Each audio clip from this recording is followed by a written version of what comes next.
Praise the lord. ప్రభువైన యేసుక్రీస్తు నామములో ఈ కార్యక్రమాలు వీక్షిస్తున్న మీ అందరికీ హృదయపూర్వకమైన వందనాలు తెలియజేస్తున్నాం. దేవుని మహాకృపను బట్టి ఈ ఉదయకాలము పరిశుద్ధ లేఖనముల నుంచి ఇర్మియా గ్రంథము 15వ అధ్యాయము 19వ వచనాన్ని మనం చదువుతున్నాం. కాబట్టి యెహోవా ఇలాగు సెలవిచ్చుచున్నావు, నా తట్టు తిరిగిన ఎడల నీవు నా సన్నిధిని నిలుచున్నట్లు నేను నిన్ను తిరిగి రప్పింతును. ఏవి నిశ్చయమైనవో, ఏది నీచమైనవో, ఏవి ఘనమైనవో గుర్తుపట్టిన ఎడల నీవు నా నోటి వలె ఉందువు. ఈ వాక్యములో దేవుని తట్టు తిరిగి దేవుని సన్నిధికి వచ్చిన వారిని ఏవి నీచమైనవో, ఏవి ఘనమైనవో నువ్వు గుర్తుపట్టిన ఎడల నీవు నా నోటిగా ఉండు అని వాక్యం చెప్తున్నమాట. దేవుని సన్నిధిలో ఇర్మియా భక్తుడితో చెప్తున్న మాటలో క్రీస్తుని వెంబడిస్తూ యేసుక్రీస్తులో పాలివారై ఉన్నటువంటి వారిని ఆయన వారిని నోటిగా నేను చేసేదనని చెప్తున్నాడు. ఈరోజు మనము ఎవరమనంటే నీవు నా నోటిగా ఉందువు, నీవు నా నోటిగా ఉందువు. ఎందుకంటే ఏవి నీచమైనవో, ఏవి ఘనమైనవో గుర్తుపట్టాలి. లోకములో అనేకమైన అపవాది తంత్రములు ఉన్నవి. దేవుని వాక్యము వింటున్న, ప్రభుని వెంబడిస్తున్న వారిలో గుర్తుపట్టాల్సింది ఏంటంటే ఏది నీచమైన కార్యాలు, ఏవి ఘనమైన కార్యాలు. దైవజనుడు పౌలు కూడా తిమోతికి రాసినటువంటి పత్రికలో, 2వ తిమోతి రాసిన పత్రిక 2వ అధ్యాయంలో 20వ వచనంలో మనం చూస్తే, గొప్ప ఇంటిలో వెండి పాత్రలను బంగారపు పాత్రలు మాత్రమే కాక కర్రవియు మట్టివి కూడా ఉండును. వాటిలో కొన్ని ఘనతకును, కొన్ని ఘనహీనమైన వాటికి వినియోగించబడును. చూడండి, ఒక గొప్ప ఇల్లు ఉందనుకోండి, ఆ గొప్ప ఇంట్లో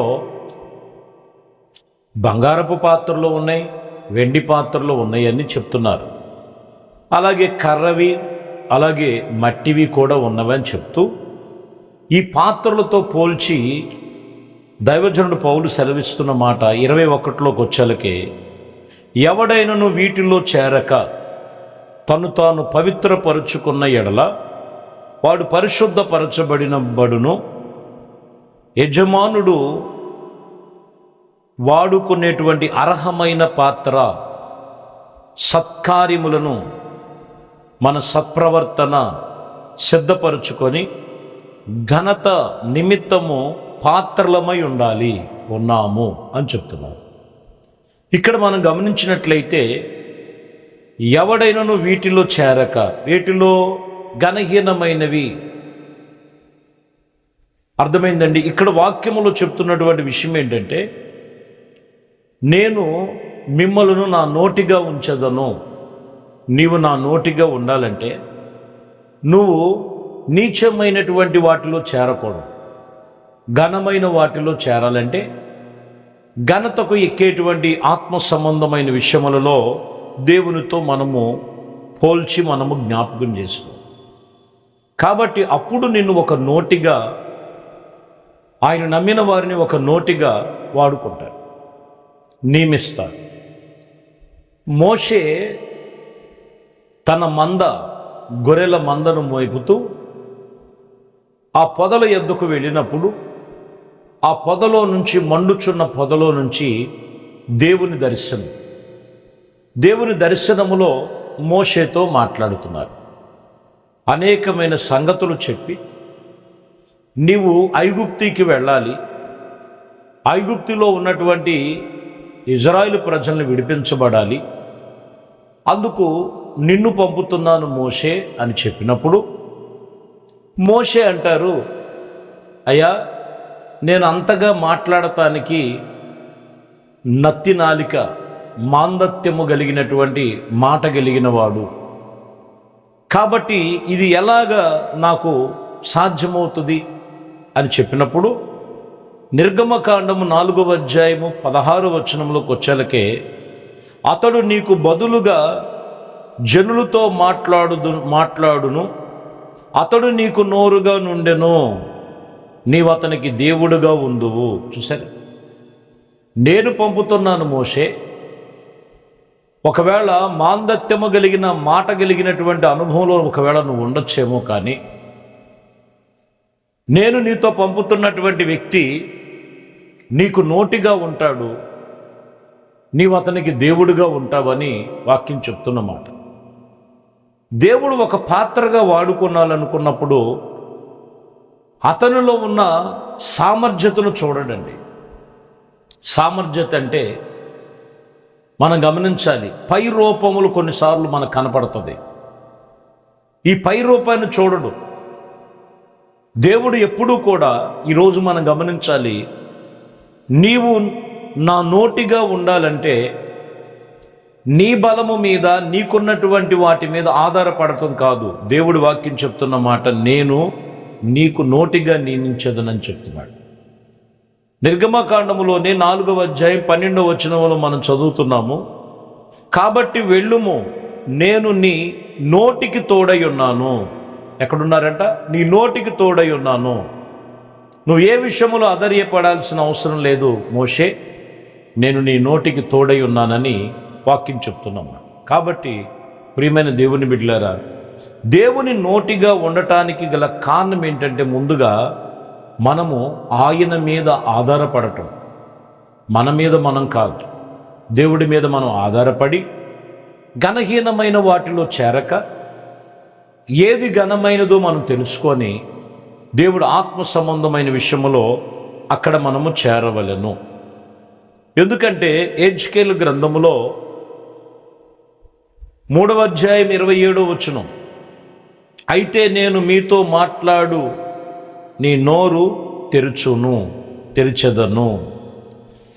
దేవుని సన్నిధిలో నువ్వు మాట్లాడాలి, నువ్వు ప్రార్థించాలి. కొన్ని నోరులు మూయబడినట్లుగా ఉండకూడదు. దేవుడు నోరుగా ఉండాలి, ఆయన నీతో మాట్లాడాలి అనుకున్నప్పుడు నీ నోరు తెరిచి, ఇరుగో ప్రతి విషయంలో కూడా ఆయనకి చెప్ప. అదేంటో దేవుడి సన్నిధిలోకి వచ్చిన తర్వాత అక్కడ నోరు తెరవరు, నోరు పెగలదు. చాలామందికి లోకంలో ఎన్నో సంగతులు చెప్తుంటారు. ఇక్కడ వాక్యం చెప్తున్నమాట, దైవ సన్నిధిలో దేవుని సముఖములో నీ నోరు బాగుగా తెరవాలని వాక్యం చెప్తున్నది. అక్కడ ప్రతి విషయములో ఈరోజు మనం గమనించాలి, ప్రతిఫలం పొందుతాం. ఎక్కడ నోరు తెరవాలో, ఎక్కడ నోరు మెదపకూడదో యేసు ప్రభువారు మనకు సూచించారు. నీవే నా నోటిగా ఉండు అని చెప్తున్న మాటలో మొదటిగా మనం చూడాలి, ఘనమైనటువంటి వాటిలో చేరాలి. నీ మీద నువ్వు ఆధారపడటం కాదు, దేవుని మీద మనం ఆధారపడినప్పుడు. మూడో విషయంలోకి వచ్చేలకే, నీవు దేవుని సన్నిధిలో నీవు ఆయన ఎదుట నోరు తెరవాలనని వాక్యం చెప్తున్నమాట.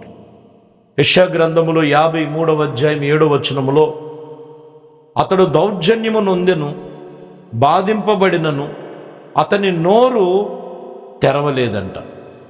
చూడండి, నోరు తెరవలేదు. వదకు తేబడిన గొర్రెపిల్ల బొచ్చు కత్తిరించు వాని ఎదుట ఎలా మౌనముగా ఉండెనో అతడు అలాగున నోరు తెరవలేదని వాక్యం చెప్పు. అది అన్యాయమని తెలుసు, కానీ ప్రభు యొక్క ప్రణాళిక అక్కడ వచ్చినటువంటి ఆయన పనిని తుదముట్టించే విషయములో ఎన్నో తప్పులు మోపుతున్నారు, ఎన్నో నేరాలు చూపుతున్నారు. ఇదిగో ఎన్నో విధాలుగా మాట్లాడుతున్నారు యేసు ప్రభువాన్ని. కానీ అక్కడ యేసయ్య ఎక్కడ కూడా ఆయన నోరు తెరవలేదు. వదకు తేబడిన గొర్రె పిల్లవలే ఆయన బొచ్చు కత్తిరించు అని ఎదుట మౌనముగా ఉండినట్లు ఆయన మౌనముగా ఉండటానికి గల కారణం ఏంటో తెలుసా? నీవు నేను ప్రతి ఒక్క జీవితము రక్షణ పొందాలి. ప్రతి ఒక్క నోటి నిండా నవ్వు ఉంచటానికి, ప్రతి ఒక్క నోరు ఇదిగో స్వేచ్ఛగా ప్రభు నామాన్ని ఘనపరచటానికి ఆయన మౌని అయ్యాడు. ఈరోజు మౌనముగా ఉండవలసిన చోట మౌనం, నోరు తెరవలసిన చోట నోరు తెరవబడిన వాక్యం చెప్తున్నమాట. అప్పుడు కీర్తన గ్రంథంలో 39వ కీర్తనలో చదువుతున్న మాటల్లో గమనిస్తే రాయబడి ఉన్నది, దానిని చేసినది నీవే గనుక నోరు తెరవక నేను మౌననైతిని.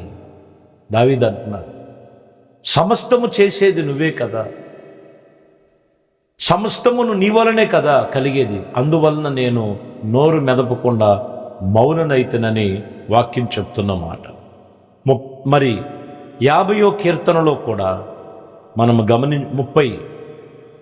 మనం గమనించినట్లయితే అక్కడ కూడా కొన్ని విషయాలు ప్రభు మాట్లాడుతూ ఏమై ఉన్నదంటే, కీడు చేయవలెనని నోరు తెరిచి ఉన్నారు, నాలుక కపటముతో కల్పించుకొని ఉన్నారు. కాబట్టి ప్రియమైన దేవుని బిడ్డలారా, ఈ ఉదయకాలము దేవుని వాక్యం చెప్తున్న మాట, ఏది నీచమైనవో ఏది ఘనమైనదో నువ్వు తెలుసుకొని ఆయన తట్టు తిరిగిన ఎడల ఆయన అంటున్న మాట, నీవే నా నోటిగా ఉండు.